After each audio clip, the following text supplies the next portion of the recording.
My name is Jeff Rawson, and vaping THC nearly killed me. Jeff Rawson is a 41-year-old husband and father of 2 from Cambridge. I have a PhD in chemistry, and I'm a postdoc at Harvard. I do research all the time. Rawson says last year, stress led him to begin abusing alcohol and marijuana. I was addicted to vaping THC. I mean, I got high, but as I used it more and more, the problem with vaping is that it's so easy to do. It could creep into my whole day. Rawson chose to vape THC, the psychoactive compound found in cannabis, because it was easy to hide and didn't leave a lingering marijuana odor.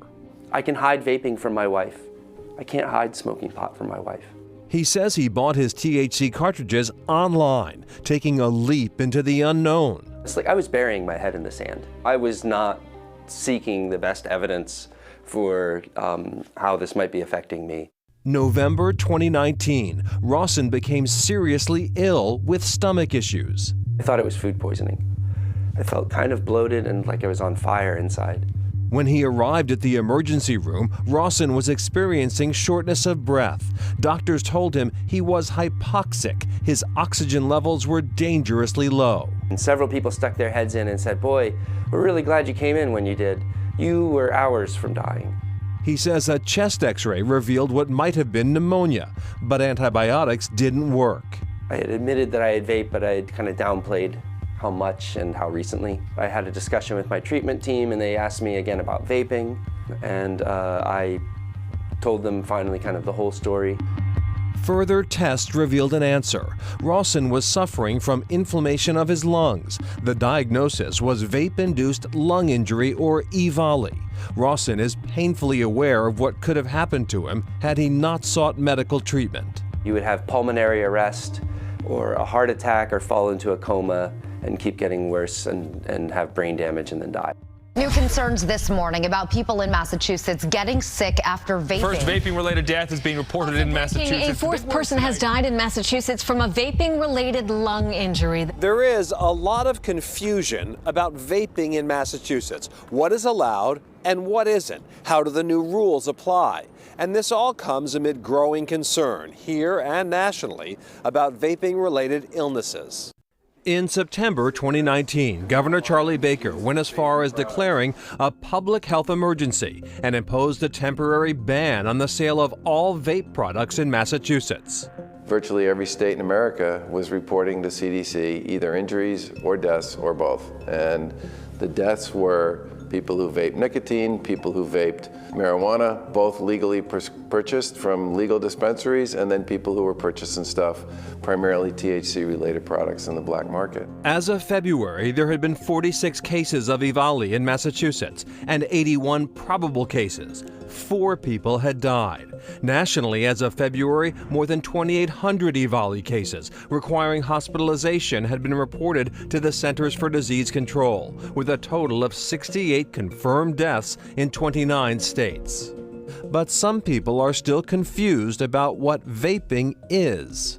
Vaping is an electronic device. You can either put in liquid or you can buy pods, and you inhale it into the lung. Some people vape nicotine, flavored or unflavored, and insist it has helped them break the cigarette habit. Others, like Rawson, vape THC. It always involves ultrafine particles inhaling into the lung, which is why there's really no safe way to vape. It's always harmful. Dr. Monica Burrell, commissioner of the Massachusetts Department of Public Health, says the state needed to act decisively and immediately to address a crisis. One of the problems with vaping is that our lungs are for gas exchange and aren't really meant to be able to interact with liquids in the way, say, our digestive system is. When I'm talking about vaping and e-cigarette use, I'm talking about it regardless of the product that individuals are using in it, whether it's nicotine or THC. When we started to see these EVALI cases, it wasn't clear whether it was the product or the device, so I talk about them all together. In November 2019, the governor signed a groundbreaking law that resulted in tough new restrictions on the sale of flavored tobacco and flavored vaping products in Massachusetts.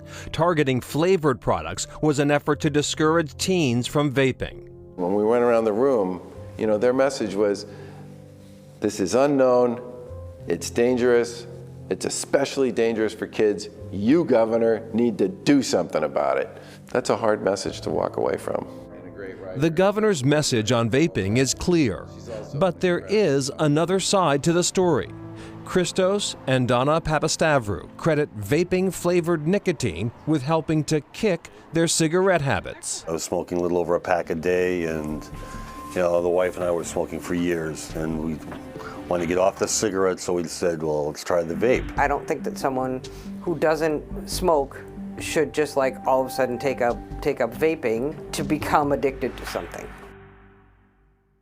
Now to the issue of vaping and COVID-19. Researchers at Stanford University recently found that adolescents and young adults who use e-cigarettes are more likely to be diagnosed with COVID-19. Both smoking and e-cigarette use are considered significant risk factors for the virus.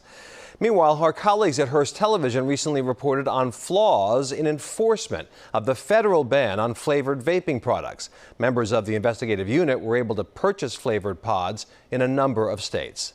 And one other note, we interviewed Dr. Monica Burrell back in February. She has recently taken a medical leave of absence from DPH. Up next, vape shops take a hit.